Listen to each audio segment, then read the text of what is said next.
ప్రజాస్వామ్యం మాకొద్దు, రాచరికమే ముద్దు అంటున్నారు నేపాల్ ప్రజలు. నేపాల్లో 2008లో రాచరిక వ్యవస్థ రద్దయ్యాక 13 సార్లు ప్రభుత్వాలు మారాయి. తమ గణతంత్రం అనుకున్నంత ఘనంగా లేకపోవడం, ప్రజాస్వామ్యం గాలిబుడగగా మారడం నేపాలీల్లో తీవ్ర అసంతృప్తికి దారితీస్తోందట. అందుకే వద్దనుకున్న రాజరికాన్నే మళ్లీ కోరుకుంటున్నారట. హిందూ మతాన్ని మరోసారి దేశ అధికార మతంగా మార్చాలని డిమాండ్లు వినిపిస్తున్నాయి. తాజాగా ఆ దేశ పర్యటనకు వచ్చిన మాజీ రాజు జ్ఞానేంద్ర షాకు బ్రహ్మరథం పట్టారు నేపాలీలు. మళ్లీ రాజుగా రావాలి, మీరే పాలించాలని ఆయనను కోరుకుంటున్నారట నేపాలీలు.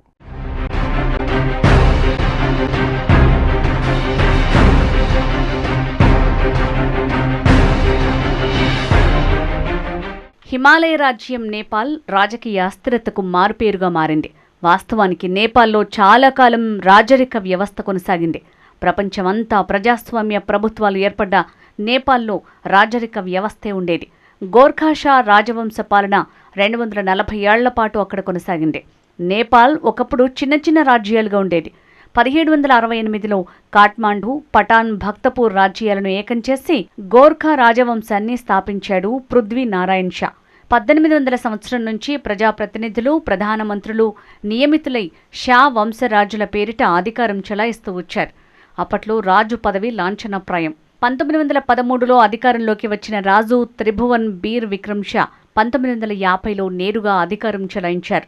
త్రిభువన్ షా కుమారుడు మహేంద్ర షా ఆధునిక నేపాల్ రూపశిల్పి. హిందూ రాజరికం భావనకు కూడా ఆయనే మార్గదర్శి. ఆయన తర్వాత అధికారంలోకి వచ్చారు రాజు బీరేంద్ర షా. ఆయన కాలంలో ప్రజాస్వామ్యం కోసం ఉద్యమం తలెత్తింది. దీంతో ప్రజలు ఎన్నుకున్న పార్లమెంటుతో అధికారం పంచుకోవడానికి సంసిద్ధుడయ్యారు ఆయన.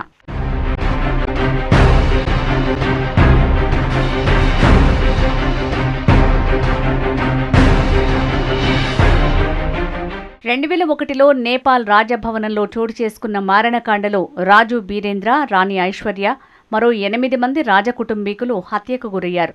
తాను ప్రేమించిన యువతిని పెళ్లి చేసుకోవటానికి ఇంటి పెద్దలు అంగీకరించకపోవడంతో యువరాజు దీపేంద్ర ఆగ్రహించి మద్యం మత్తులో తన కుటుంబ సభ్యులను చంపడమే కాకుండా తాను తుపాకీతో కాల్చుకుని మరణించాడు. దీంతో రాజు బీరేంద్ర సోదరుడు జ్ఞానేంద్ర షా 2002లో నేపాల్ రాజయ్యాడు.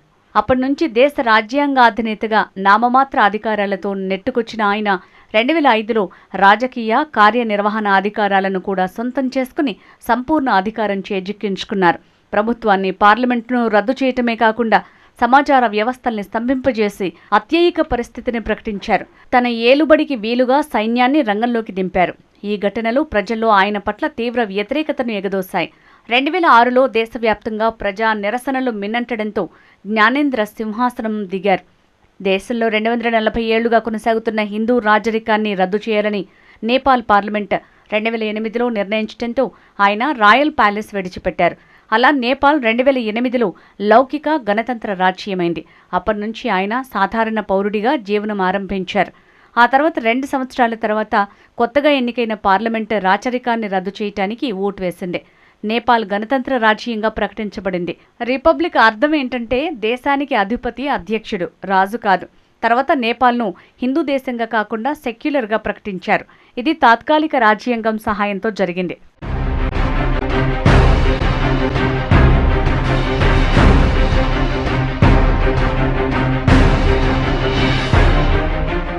Here are the birds chirping and the రాజరికాన్ని వదిలించుకుని ప్రజాస్వామ్య మార్గాన్ని ఎంచుకున్న ఆ దేశంలో పరిపాలనా వ్యవస్థ గాడి తప్పింది. రాజరికం రద్దయిన 2008 సంవత్సరం నుంచి ఇప్పటి వరకు దేశంలో 13 ప్రభుత్వాలు మారటమే రాజకీయ అస్థిరతకు నిదర్శనంగా చెప్పొచ్చు.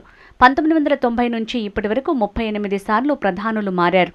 తమది గణతంత్ర రాజ్యం అనుకున్నంత ఘనతంత్రంగా లేదంటూ నేపాల్ ప్రజల్లో తాజాగా అసమ్మతి పెచ్చరిల్లుతోంది. దేశంలో రాజకీయ అస్థిరత వేళ్లూనుకుందని, అవినీతి అర్రులు చాచి విచ్చలవిడిగా పెరిగిందని, ఆర్థిక రంగం కుదేలైందని నిరసనలు వెల్లువెత్తుతున్నాయి. 1990వ దశకం మధ్యలో దేశంలో మావోయిస్టుల తీవ్రవాదం విస్తరించింది. ప్రచండంగా ప్రసిద్ధమైన మావోయిస్టు ఉద్యమ నేత పుష్పకమల్ దహాల్ ఆ తర్వాత దేశ ప్రధానమంత్రి అయ్యాడు. అయినా ఫలితం కనిపించలేదు. దీంతో తమ దేశానికి రాచరిక పాలనే నయమని నేపాలీలు భావిస్తున్నారు. గత కొన్ని సంవత్సరాలుగా నేపాల్లో రాచరికం, హిందూ దేశం కోసం డిమాండ్ మళ్లీ తీవ్రమైంది. గత 2 ఏళ్లుగా కాఠ్మండ్లో జనం రోడ్లెక్కి ప్రదర్శనలు చేపట్టారు. మాకు ప్రాణం కంటే రాజు ముఖ్యమని, మాకు రాచరికం కావాలి, గణతంత్రం కాదు అని నిరసనకారులు అన్నారు. నేపాల్ ప్రభుత్వం, రాజకీయ పార్టీలు, మొత్తం పరిపాలనా సిబ్బంది అవినీతికి పాల్పడ్డారని నిరసనకారులు ఆరోపించారు. అందుకే ఈ విఫలమైన పాలనా వ్యవస్థను నిర్మూలించాల్సిన అవసరం ఉందని కూడా ఆయన అభిప్రాయపడ్డారు. మాజీ రాజు జ్ఞానేంద్ర షా ఇటీవలి కాలంలో దేశంలో పర్యటిస్తున్నారు. పశ్చిమ నేపాల్ తీర్థయాత్రలు ముగించుకుని 2 నెలల అనంతరం కాఠ్మండ్లోని త్రిభువన్ అంతర్జాతీయ విమానాశ్రయానికి చేరుకున్న ఆయనకు 10,000 మంది మద్దతుదారులు ఘన స్వాగతం పలికారు. దేశాన్ని మీరే కాపాడాలి అంటూ ఆయనను ఉద్దేశించి నినాదాలతో హోరెత్తించారు. రాజు కోసం రాజభవనాన్ని ఖాళీ చేయాలి, రాజు మళ్లీ రావాలి, మాకు రాజరికమే కావాలి, మా రాజు చిరకాలం జీవించాలి అని వారంతా గళమెత్తారు. హిందూ మతాన్ని మళ్లీ దేశ అధికారిక అభిమతంగా మార్చాలని డిమాండ్ చేశారు. అయితే జ్ఞానేంద్ర మాత్రం ఎలాంటి వ్యాఖ్యలు లేకుండానే వారికి అభివాదం చేస్తూ ముందుకు సాగిపోయారు. రాష్ట్రీయ ప్రజాతంత్ర పార్టీ నాయకులు, కార్యకర్తలు ఈ ర్యాలీలో పాల్గొన్నారు. దేశం మరింత పతనావస్థకు దిగజారకుండా ఉండాలంటే రాజకీయ వ్యవస్థలో మార్పు రావాలని వారు అభిలషిస్తున్నారు. అయితే ప్రస్తుతం దేశంలో రాచరిక వ్యవస్థకు మళ్లీ అవకాశం లేదని నేపాల్ ప్రధానమంత్రి కేపీ శర్మ ఓలీ సహా పలువురు రాజకీయ నేతలు అభిప్రాయపడుతున్నారు. మరోవైపు ఈ ర్యాలీలో నేపాల్ మాజీ రాజు జ్ఞానేంద్ర షా ఫోటోలతో పాటు భారతదేశ ఉత్తరప్రదేశ్ ముఖ్యమంత్రి యోగి ఆదిత్యనాథ్ ఫోటోలు కూడా ప్రదర్శించడంతో ఈ అంశం ఇప్పుడు పెద్ద చర్చనీయాంశంగా మారింది. యోగి ఆదిత్యనాథ్ రాచరికానికి బలమైన మద్దతుదారుడిగా ఉన్నారని, అందుకే ఆయన ఫోటోలు ర్యాలీలో ఉంచారని విశ్లేషకులు భావిస్తున్నారు. నేపాల్లో ఇతర దేశాలకు చెందిన నాయకుల ఫోటోలను ర్యాలీలో ప్రదర్శించడం తీవ్ర విమర్శలకు తావిచ్చింది.